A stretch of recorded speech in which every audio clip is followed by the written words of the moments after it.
Always choosing the weakest man to fight, the master of Mississippi never anticipated what would happen next. There in the heart of Mississippi in 1858, Master Calvin Thornwood maintained a brutal ritual. Whenever a slave ceased to be productive, he would summon them for one final fight. The fight took place right in the plantation center, under the scorching sun, for all to see. The rule was straightforward. Win and earn your freedom. Lose and die fighting.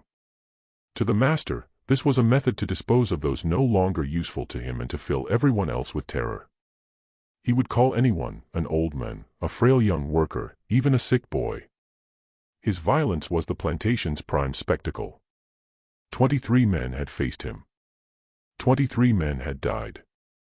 Yet, on one humid August morning, everything changed.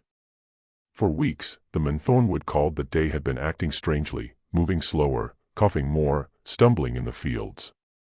Everyone believed he was dying. Everyone except for one person. When the master issued his challenge, an absolute silence fell over the plantation. The weak man stepped forward. There was no fear in his eyes, no hesitation in his steps. In that moment, some of the older slaves recognized something.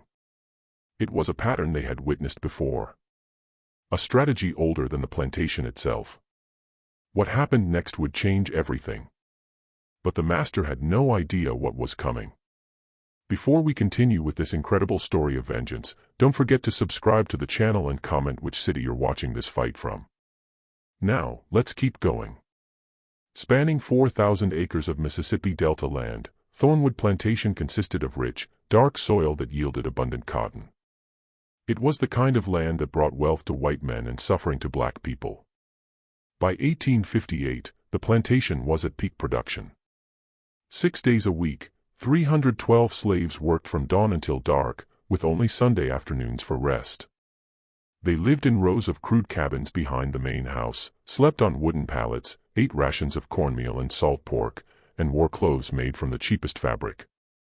They existed in a state of permanent exhaustion and fear. All of this was owned by Calvin Thornwood, who had inherited the plantation from his father, Richard Thornwood, in 1851. Calvin was 28 years old when he became master. He was young, ambitious, and determined to prove himself even more successful than his father. Richard had been a traditional plantation owner, cruel, yes, but predictably so. His methods were standard, whipping for infractions, selling family members apart, overworking people until their bodies broke. But Calvin desired something more. He wanted absolute dominance. He wanted his slaves to fear him in ways they'd never feared his father. He studied methods of control, read books about breaking horses, and applied those principles to breaking people. He developed techniques of psychological torture, of unpredictable violence, of spectacles designed to traumatize and terrorize. And his most effective spectacle was the fights. The ritual began in March of 1855. A slave named Abraham had turned 63 that year. Arthritis had gnarled his hands. Decades of field work had permanently bent his back. He couldn't keep up with the younger workers. He slowed down his picking crew. For a week, Calvin watched him struggle. Then one morning, he called Abraham to the center of the workyard. To the assembled slaves, he announced that Abraham would fight him. If Abraham won, he'd be freed. If he lost, well, he wouldn't need freedom anymore. Abraham was terrified. He knew he stood no chance against a healthy young master. But what choice did he have? Refusal meant being whipped to death. At least fighting offered a slim possibility of survival. So he fought. He raised his arthritic fists and tried to defend himself. For 30 seconds, Calvin toyed with him, letting him throw weak punches that missed. Then Calvin struck back. One massive blow landed on Abraham's jaw. The old man went down. He didn't get up. Calvin kicked him in the ribs, in the head, in the back. He kept kicking until Abraham stopped moving, stopped breathing, and died in the dirt while 300 people watched. Breathing hard and covered in Abraham's blood, Calvin stood over the body and smiled. He looked around at the terrified faces. "Anyone else want to slow down?" he asked. "Want to become useless?" This is what happens. This is what awaits you. The message was clear. Work until you drop or die fighting. Those were the only options. Other plantation owners heard about Calvin's method. Some criticized it. Charles Morrison from the neighboring plantation told Calvin he was destroying valuable property. He said that selling old or sick slaves was more economical than killing them. But Calvin disagreed. Fear is worth more than the sale price of a worn-out slave, he argued. One dead man in the dirt teaches 100 others to work harder. That increased productivity pays for the loss. And he was right. In the months after Abraham's death, productivity on Thornwood Plantation increased by 12%. People worked through pain, hid illness, and pushed beyond their limits because the alternative was the circle, the master's fists, death in front of everyone. The system worked, and Calvin kept using it. Over 3 years, 23 men died in that circle. Not all were old, not all were sick. Some were just unlucky. They had an accident that left them partially disabled. They got a fever that weakened them. They developed a persistent cough. Anything that marked them as less than fully productive made them targets. Calvin would watch and wait until someone could no longer hide their weakness, then call them out, make them fight, make them die.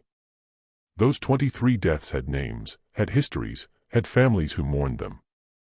Abraham was first, then Isaac, who'd broken his leg and never healed properly. Then came Moses, who developed a lung disease. Then Samuel, whose back injury made him unable to lift heavy loads. Then Josiah, who'd gone partially blind. One by one, month by month, the death toll accumulated and the fear intensified. But fear also breeds other things. It breeds resentment, hatred, and in some people, a determination to resist. The slaves couldn't rebel openly. Mississippi law was designed to prevent that. It was illegal for more than 5 slaves to gather without white supervision. Teaching slaves to read was illegal. Slaves testifying against whites in court was illegal. The entire legal system was designed to make organized resistance impossible. But the slaves found other ways. Quiet ways, patient ways, ways that wouldn't be obvious until the moment they acted. Elijah was one of those patient ones. He was born in 1824 on a plantation in South Carolina. His mother's name was Ruth. He never knew his father's name. It could have been any of several white men who had raped his mother over the years.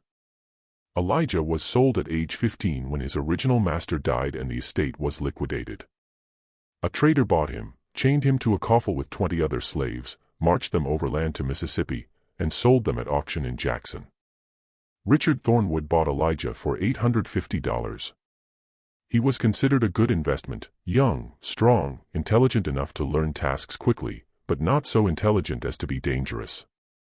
For 19 years, Elijah had been on Thornwood Plantation. He had watched Richard Thornwood run it for 4 years. He had watched Calvin take over in 1851. He had seen the transition from traditional brutality to Calvin's refined sadism. He had witnessed all 23 deaths in the circle. And through all of it, Elijah had been careful. He had played the role of the good slave, a hard worker, obedient, non-threatening. He never gave the overseers reason to notice him, never drew attention. He just survived and watched. Always watched. Because Elijah was learning. He was studying Calvin's methods, analyzing how the fights worked. Calvin was strong, no question. He stood 6 feet tall, weighed 200 pounds of muscle, and had natural athletic ability. But he wasn't trained. He didn't know formal fighting techniques. He relied on rage and strength. He relied on his opponents being weak, terrified, and unable to defend themselves effectively. Against old men and sick boys, that was enough. But what would happen against someone who could actually fight back? Against someone young and strong who knew what they were doing? This question fascinated Elijah, but he had no combat training. He had no knowledge of fighting beyond the desperate brawls that occasionally broke out between slaves. He had no techniques that would let him defeat a man who outweighed him by 40 pounds. So Elijah did something quietly revolutionary. He sought knowledge from the oldest people on the plantation, the ones who remembered Africa, the ones who'd been brought over on slave ships, the ones who carried memories of lives before bondage. There was a woman named Sarah. She'd been on Thornwood Plantation for 43 years, brought from West Africa in 1815 at age 22. She had survived the Middle Passage and 4 decades of slavery. She was 65 years old in 1858. She was too old for heavy field work but was kept alive because she was valuable as a midwife and healer. She knew herbs and medicines, could deliver babies and treat illnesses. The plantation needed her skills even if her body was failing. Sarah also knew things the white people didn't know. Combat techniques from her homeland. The Igbo people from what's now Nigeria had warrior traditions. They knew how to fight larger opponents, knew pressure points and vulnerable areas on the human body, knew how to turn an enemy's strength against them. This knowledge had no use in slavery, it would only get you killed if you tried to use it. But Sarah remembered. And when Elijah approached her quietly one evening, when he asked if she knew how to fight, she understood what he was planning. "You want to face the master," she said. It wasn't a question. They were alone near the well. Nobody could overhear. Elijah nodded. "I'm tired of watching people die. Tired of living in fear. I want to do something. Even if it kills me. I want to at least try." Sarah studied him. She saw the determination. She saw the anger that had been building for 19 years. Finally, she spoke. "I can teach you. Not everything, that would take years, but enough.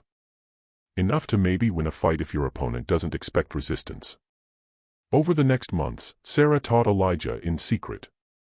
After dark in hidden places, she showed him where to strike for maximum damage, the solar plexus to knock the wind out, the liver to cause debilitating pain, the throat to choke, the eyes to blind, the knees to cripple.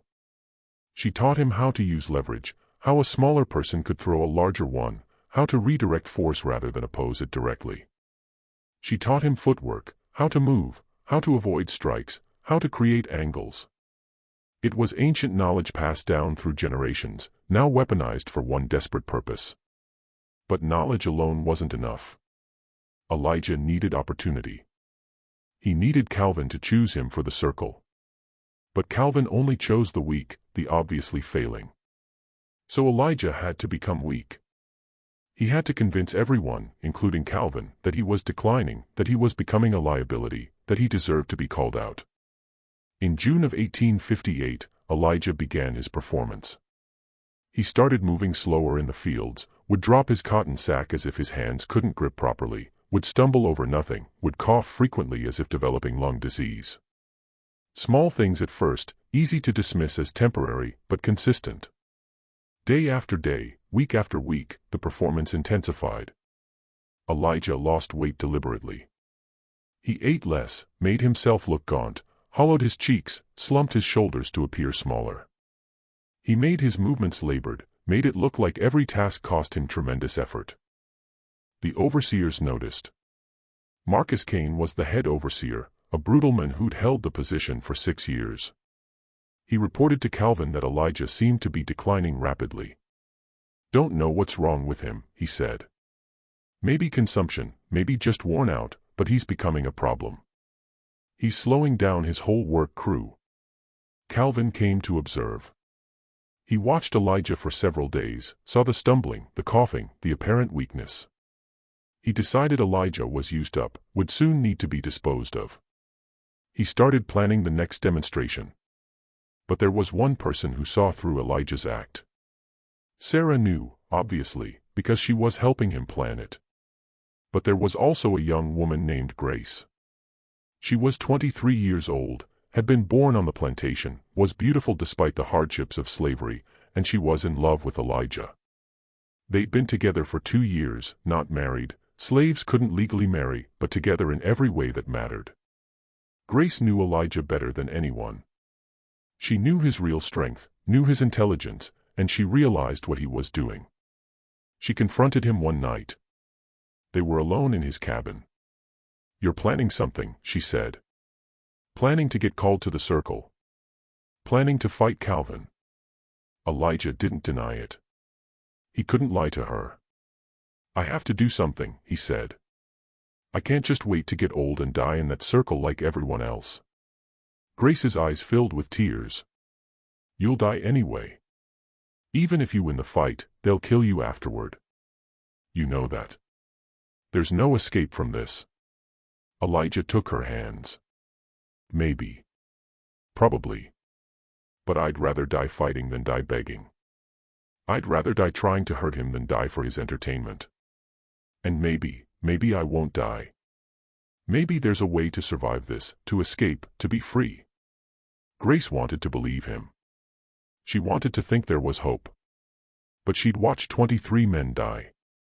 She had no reason to think Elijah would be different. "If you do this," she said, "if you go through with this, I'm losing you. One way or another, you'll be gone." "Then come with me," Elijah said. "If I somehow survive, if I somehow escape, come with me. We'll run together, find freedom together." Grace pulled away. "That's a dream. A fantasy. No one escapes Mississippi. The slave catchers always find you. Always bring you back. And even if you made it north, I'm a woman. I can't run like you can. I'd slow you down. Get us both caught." She was crying now. "I love you, but I won't watch you die in that circle. When they call you out, I'll look away. I can't watch it happen." Elijah understood. It was too much to ask, too much to expect anyone to witness.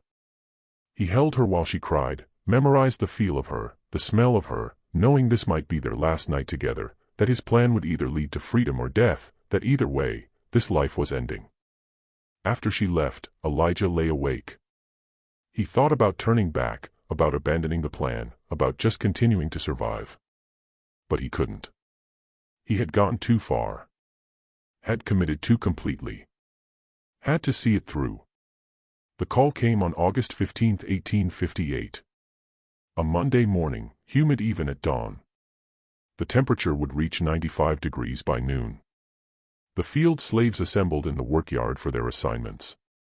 The overseers were organizing crews when Calvin emerged from the big house. He was dressed casually, a white linen shirt, dark trousers, leather boots. He walked with the confidence of someone who'd never lost, someone who'd killed 23 men and felt invincible. Marcus Kane rang the bell. 3 sharp strikes, the signal that meant stop everything, the signal that meant someone was about to die. All work stopped. All 312 slaves assembled. They knew what was coming. Had seen it 23 times before. Knew every detail of the ritual. The circle marked in dirt. The fight that wasn't really a fight. The inevitable death. Some looked resigned. Some looked terrified. All looked trapped. Calvin surveyed the crowd. He let the tension build. Let the fear spread. He enjoyed the power of the moment. Finally, he spoke. "We've got dead weight on this plantation. People not pulling their share. People taking resources without producing value." His eyes found Elijah in the crowd. "Elijah, step forward." The crowd parted, creating a path. Elijah walked through it, head down, shoulders slumped, every movement suggesting exhaustion and defeat. He stopped 15 feet from Calvin. He didn't look up. He played his role perfectly. "You've been declining," Calvin said. "Getting weak, becoming useless. I've been watching you, seen you stumbling around, coughing, acting like you can barely work. So, we're going to settle this the usual way. You and me, right here, right now. Same rules as always. You win, you're free. You lose." He smiled. That terrible smile the slaves had learned to fear. "Well, you won't have to worry about being tired anymore." The white overseers laughed. They stood in a loose circle around the workyard. 6 of them, all armed with whips and clubs, all there to prevent any slave from interfering. All confident in the outcome. They'd seen this 23 times. Knew how it ended. Another dead slave. Another reminder of who had power. Another day at Thornwood Plantation. But something happened that made Calvin pause. Elijah raised his head, looked directly into Calvin's eyes, and smiled.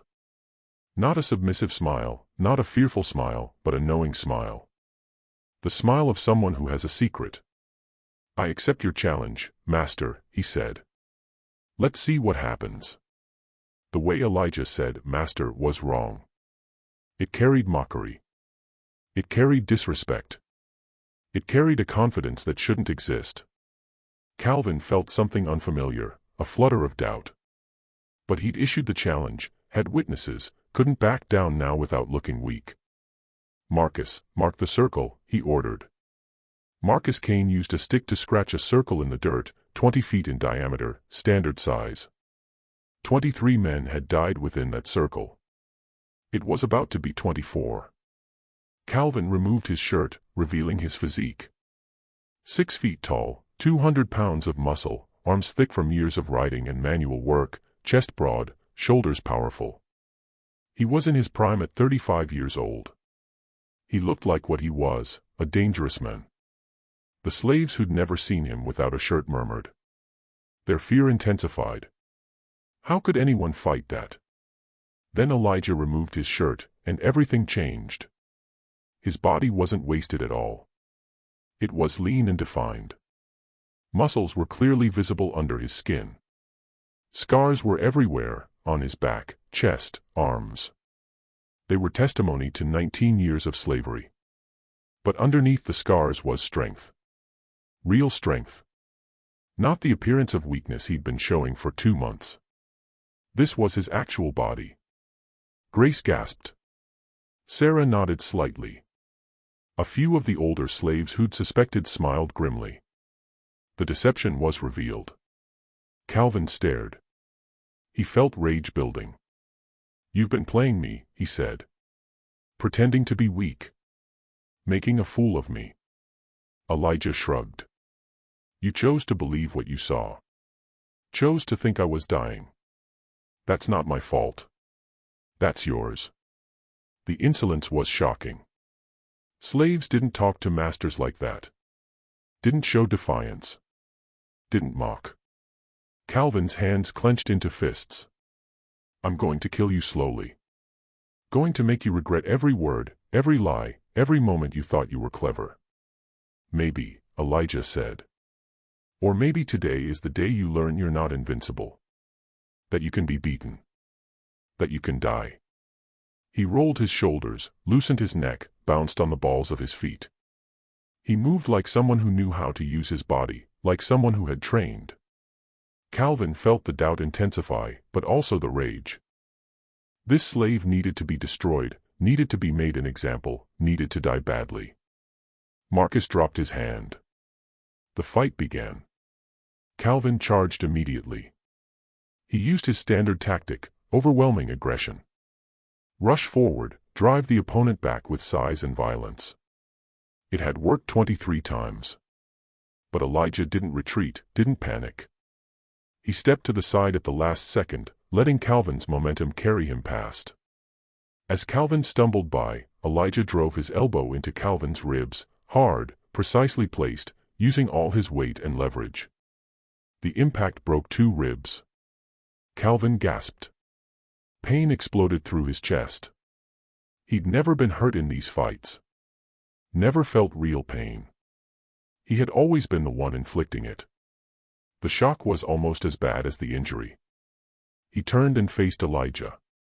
He saw the slave was smiling again. "That's for Abraham," Elijah said quietly.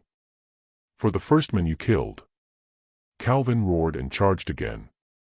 He swung a massive fist at Elijah's head, but Elijah ducked under it, came up inside Calvin's guard, and drove 3 rapid punches into his torso. Solar plexus, liver, kidney, Sarah's teaching. Strike the soft targets, cause maximum pain, disable rather than just hurt. Calvin staggered. Each punch had landed perfectly. His breath came in gasps.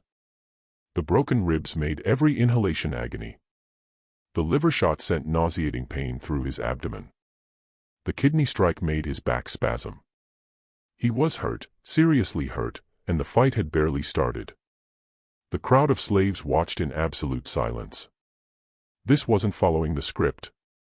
The master was supposed to win easily, was supposed to beat the slave to death within minutes. But Elijah was winning.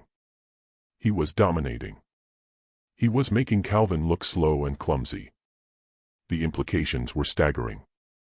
If the master could be beaten, if he could be hurt, then maybe he wasn't as powerful as he seemed. Maybe the system wasn't as strong. Maybe resistance was possible. Calvin tried to grapple, tried to use his weight advantage. He charged again, and this time got his arms around Elijah, lifted him off the ground, and tried to throw him. But Elijah twisted. He used techniques Sarah had taught him, found leverage points, shifted his weight, turned Calvin's strength against him, and somehow reversed the throw. Calvin found himself flying through the air. He hit the ground hard, dust erupting around him, his breath knocked out of his lungs. Before he could recover, Elijah was on him. He mounted Calvin's chest, and his fists rained down on his face, throat, temples. Each strike was calculated, each one designed to cause maximum damage. Calvin tried to cover up, tried to protect his head, but the strikes kept coming. His nose shattered. Blood poured from his nostrils. His lips split. Teeth broke. His eyes began swelling shut. The beating was systematic, methodical. 19 years of accumulated anger were channeled into focused violence. Marcus Cain started moving forward, started to intervene. The master was losing, was being beaten badly. This couldn't be allowed to continue. But Sarah stepped directly into his path. An old woman blocking a young overseer. The master said it was a fair fight, she said loudly, loud enough for everyone to hear. Said the rules were simple. Win and earn freedom. Lose and die. Those were his words. You interfere now, you prove his word means nothing. You prove he can't win his own fights. Marcus hesitated. She was right. Calvin had made this public. Had announced the rules in front of witnesses. If the overseers interfered, it would undermine everything. It would show that the master's promises were lies. It would show he couldn't win without help. The other overseers looked at each other, uncertain, wanting to help, but trapped by the rules Calvin himself had created. In the circle, the beating continued. Elijah's fist struck down again and again. Calvin was barely conscious. His face was destroyed, blood everywhere, bones broken. He tried weakly to push Elijah off, but he had no strength left, no leverage, no defense. He was being beaten to death in front of his own slaves, in front of his overseers, in front of everyone who was supposed to fear him. Finally, Elijah stopped. He stood and looked down at Calvin, who was semi-conscious, bleeding heavily, barely breathing. You said I'd win my freedom, Elijah said, loud enough for everyone to hear. You said those were the rules. You lose, I'm free. That's what you promised. He looked around at the assembled crowd, making sure every witness heard. Establishing his claim. I won according to your own rules. I'm free. For a moment, nobody moved. The slaves were in shock. The whites were paralyzed by disbelief. Then Marcus found his voice. You're a dead man. You know that, right? Even if you won the fight, you can't walk away from this. We'll hunt you down. We'll kill you. And it'll be slow. It'll be painful. We'll make an example that lasts for days. Elijah nodded. Probably. But for right now, for these few minutes, I'm free. I beat him. I won. And I want everyone here to remember this. Remember that he's just a man, that he bleeds, that he can be beaten. Remember that you don't have to accept this, that resistance is possible. He looked directly at the slaves. He spoke to them, not to the whites. Remember me. Remember what happened here. And when your moment comes, when you get your chance, be ready. Be brave. Fight back. That's when the other whites arrived. Plantation owners from neighboring properties who'd been visiting. Guests from the big house who'd been watching from the porch. Other overseers who'd been working distant fields. They came running when they heard the commotion. They came to restore order, to punish this insurrection, to make an example. Within minutes, 20 white men surrounded Elijah. All were armed, some with guns, some with whips, some with clubs. 20 against 1. There was no chance of survival. But Sarah had planned for this. She had spent weeks preparing, had recruited allies, had created contingency plans. The moment the whites started closing in on Elijah, she shouted one word, a word in Igbo, her native African language, a word the whites didn't understand. *Ugbu a*, she cried. Now. And the plantation exploded into coordinated chaos. 60 slaves moved at once. Not attacking the whites, that would have been suicide, but creating confusion. They ran in different directions, screaming, making noise, dropping tools with loud crashes, creating sensory overload.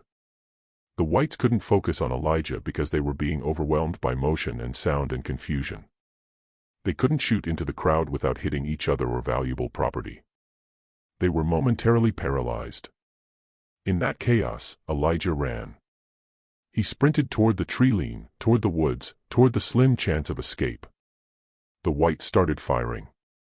Gunshots cracked through the humid air. Bullets buzzed past Elijah. Most missed, but one caught him in the left shoulder. The impact spun him around and dropped him to one knee. Pain exploded through his upper body, but he forced himself up, kept running, made it to the trees, and disappeared into the forest. Behind him, the plantation descended into chaos. Whites were shouting orders, dogs were barking, the hunt was beginning.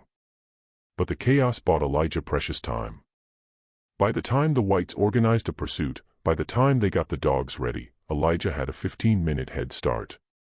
And he prepared for this. He had spent weeks planning escape routes. He had marked trees with subtle signs only he would recognize. He had hidden supplies along possible paths. He had created false trails. He had done everything he could to maximize his chances of survival. The bullet wound in his shoulder was bad but not fatal. The round had passed through the muscle without hitting bone or major blood vessels. It hurt terribly and bled heavily, and would probably get infected, but it wouldn't stop him immediately. He ran for an hour, put distance between himself and the plantation, then stopped at a hidden cache. He pulled out supplies he'd buried weeks earlier, cloth for bandaging, a knife, dried food, a canteen of water. He worked quickly to bind his wound, stopped the bleeding, then kept moving. The next 3 days were a blur of pain and determination. Elijah moved mostly at night, slept in hidden places during the day, followed streams to mask his scent from the dogs, avoided roads and settlements, and survived on the supplies he'd cached and on foraged food. The wound in his shoulder became infected on the second day. Fever set in. His body shook with chills despite the August heat, but he kept moving north. Always north, following the North Star, following the path to freedom. Behind him, Thornwood Plantation was in turmoil. Calvin survived the beating, but barely. He spent 2 weeks in bed. A doctor from town said he'd live, but would never be the same. His broken bones healed wrong. His face was permanently disfigured. He lost his right eye. He suffered constant pain from his injuries. But worse than the physical damage was the psychological wound. He'd been beaten publicly by a slave. Everyone had seen it. His mystique was shattered, his authority destroyed. He was just a man who could bleed and lose and be humiliated. The other plantation owners were horrified. Not by Calvin's methods, most approved of those, but by his failure. He'd shown weakness, had allowed a slave to defeat him, had created a dangerous precedent. The story spread rapidly. Within days, every slave in the county knew about Elijah beating Master Thornwood. The story gave them hope, gave them ideas, gave them belief that resistance was possible. The plantation owners knew this was dangerous. They tried to suppress the story, claimed Elijah had cheated somehow, claimed Calvin had been ill, made excuses. But the slaves knew the truth. They had seen it, and couldn't be convinced otherwise. Calvin sent slave catchers after Elijah, professional bounty hunters who specialized in tracking runaways. He offered a $1,000 reward, an enormous sum, enough to motivate hunters from multiple states. They searched for weeks. They found signs of Elijah's passage, blood on leaves from his wounded shoulder, footprints in mud, evidence he'd camped in certain locations. But they never caught him. They never even got close. Because Elijah had help. The Underground Railroad, the secret network that helped escaped slaves reach free states. Conductors had been watching Thornwood Plantation, had heard about Calvin's brutality, had been looking for ways to help. When they learned about Elijah's escape, about his brave fight, they mobilized resources. They found him in Tennessee. He was barely alive. Infection had nearly killed him. His body was wasted from fever and lack of food. But he'd made it out of Mississippi, was in reach of freedom. The conductors hid Elijah in a root cellar for 2 weeks. They treated his infected wound, fed him, let him recover strength. Then they moved him along the network, from Tennessee to Kentucky, from Kentucky to Ohio. Each leg of the journey was risky, each border crossing dangerous. But the conductors were experienced. They had moved hundreds of escaped slaves. They knew the routes, knew the safe houses, knew how to avoid slave catchers. In October 1858, Elijah crossed into Ohio. He collapsed in the home of a Quaker family named Miller. He was delirious with fever.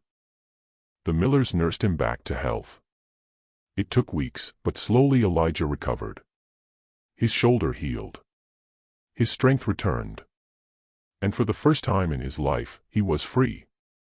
Actually, legally free. Standing on free soil. No longer property, but a human being with rights. But freedom came with grief. Elijah had left people behind. Grace, the woman he loved. Sarah, who had taught him how to fight. The 60 slaves who'd created chaos to help him escape. He learned later that Sarah had been whipped nearly to death as punishment for her role. That 3 other slaves had been sold south. That Grace had been sold to a plantation in Alabama. All because they'd helped him. The guilt was crushing. He'd won his freedom at the cost of their suffering. Elijah tried to return for them. He tried to organize a rescue. He contacted abolitionists, offered to guide a raid, but they refused. It was too dangerous, too likely to fail, too likely to get everyone killed. They told him the best thing he could do was survive, build a life, prove that escape was possible, be a symbol of hope. It wasn't the answer he wanted, but it was the only realistic one. In 1861, the Civil War started. Elijah immediately volunteered. He joined the 1st Kansas Colored Infantry, one of the first black regiments. He was 37 years old, but strong and experienced. He fought at Island Mound in October 1862. He fought at Honey Springs in July 1863. He survived multiple battles. He rose to sergeant. He led men in combat. He killed Confederate soldiers without hesitation or guilt. Each one represented the system that had enslaved him. Each death was justice. When the war ended in 1865, Elijah was 41 years old. He returned to Mississippi as part of the occupying Union forces. He went back to Thornwood Plantation. He found it burned and abandoned. Calvin had fled when Union troops approached and never returned. The plantation was seized by the government. The land was supposed to be redistributed to freed slaves, but that promise was broken. Eventually, the land was sold to northern investors. The freed slaves got nothing. Elijah found Sarah still there. She'd survived the war. She was 72 years old, free, but with nowhere to go, no resources, no support. Elijah took her north. He got her settled in Cincinnati, paid for her care, visited her regularly, listened to her stories. She lived 3 more years, died in 1868. Her last words to Elijah were, "You made it count. You made my sacrifice worth something. Thank you." Elijah tried to find Grace. He learned she'd been sold multiple times. Her last known location was a plantation near Mobile, Alabama. But by the time he traced her there in 1866, she was gone. She had died from cholera in 1864. She never knew that slavery ended. She never knew that Elijah had survived. She never got to experience freedom. The loss devastated Elijah. He'd hoped to find her, to reunite, to build a life together. But that dream died with her. Elijah settled in Ohio.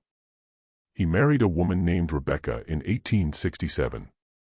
She was a former slave from Kentucky. She understood his pain, his nightmares, his survivor's guilt. They built a life together. They had 7 children. They worked hard, bought land, farmed, raised their children in freedom. They taught them to read and write, sent them to school, gave them opportunities he'd never had. But Elijah never forgot August 15, 1858. He never forgot the fight. He never forgot the people who'd helped him. He told the story often, to his children, to his grandchildren, to anyone who would listen. He made sure it was recorded, made sure it was preserved. The story of the day a slave beat his master in single combat. The day the impossible happened. The day one man's courage inspired hundreds. Elijah lived until 1903. He died at age 79. He had 14 grandchildren by then, 23 great-grandchildren, all free, all educated, all aware of what their grandfather had done. His funeral was attended by over 200 people, black and white. Veterans who'd served with him. Abolitionists who'd helped him escape. Family who loved him. Friends who respected him. They buried him in a cemetery outside Cincinnati. His gravestone read, Elijah Freeman, born into bondage, 1824, died in freedom, 1903. He fought back. The story of Elijah and Calvin spread through multiple communities. The black community preserved it carefully, passed it down through generations, told it as proof that masters could be beaten, that the system could be resisted, that courage mattered. The story was embellished over time. Some versions said Elijah killed Calvin. Some said he freed all the slaves on the plantation. Some said he was 7 feet tall and killed 10 men with his bare hands. They were exaggerations, but all based on the core truth that a slave had beaten his master and escaped to freedom. White historians tried to suppress the story. They claimed it never happened, claimed there was no documentation, claimed it was a myth created to inspire slave rebellions. But too much evidence existed. Court records showed Calvin Thornwood owned a plantation in Mississippi. Census records showed he owned slaves. Newspaper articles from 1858 mentioned an incident at Thornwood Plantation involving an escaped slave. Veteran records showed a man named Elijah Freeman served in the 1st Kansas Colored Infantry. The pieces could be assembled. The truth could be found if you looked. In 2010, a coalition of local historians and civil rights activists successfully lobbied for a historical marker. It was placed on County Road 12 where Thornwood Plantation once stood. The land is farmland now. Soybeans and corn grow where cotton once grew. But the marker acknowledges what happened. It reads, Site of Thornwood Plantation, 1847 to 1865. In August 1858, an enslaved man named Elijah defeated his master Calvin Thornwood in single combat and escaped to freedom. His courage inspired countless others to resist oppression. His story reminds us that even in the darkest times, resistance is possible. A small acknowledgement, an incomplete account, but better than nothing. Better than silence. Better than pretending it never happened. The marker gets visitors. Descendants of Elijah come to see where it happened. Civil rights groups bring students to learn the story. People leave flowers and stones. Small tributes to a man who refused to accept his fate. A man who fought back. A man who won. What do you think of Elijah's story? Was his violence justified? Should he have run instead of fighting? Should Sarah and the others have helped him, knowing the consequences? Should he feel guilty about the suffering his escape caused others? These questions don't have easy answers. Violence as resistance to oppression is morally complex. Helping someone escape when it brings punishment on yourself requires extraordinary courage. Surviving when others don't creates a burden of guilt. But what's undeniable is that Elijah refused to accept his fate. He chose to fight. He chose freedom over safety. And through intelligence, planning, and courage, he achieved what seemed impossible. His story matters because it counters the myth of the passive slave. The myth that enslaved people accepted bondage, that they didn't resist, that they waited for white saviors to free them. Stories like Elijah's prove otherwise. They prove that resistance was constant. That people fought back in every way they could. That they were strategic, brave, and dangerous when given the opportunity. The system of slavery required overwhelming violence to maintain because the people being enslaved never stopped fighting it. If you found this story powerful, subscribe to the channel. Share it with people who need to understand that resistance is always possible. That courage matters. That ordinary people can achieve extraordinary things. That systems of oppression aren't permanent. That the weak aren't always weak and the strong aren't always strong. Until next time, remember, history is full of moments when someone refused to accept injustice. When someone stood up despite overwhelming odds. When someone fought back and won. Be that person when your moment comes. Until next video. Made with Red Heart by Glassbend Summary Tube, AI Video Summarizer.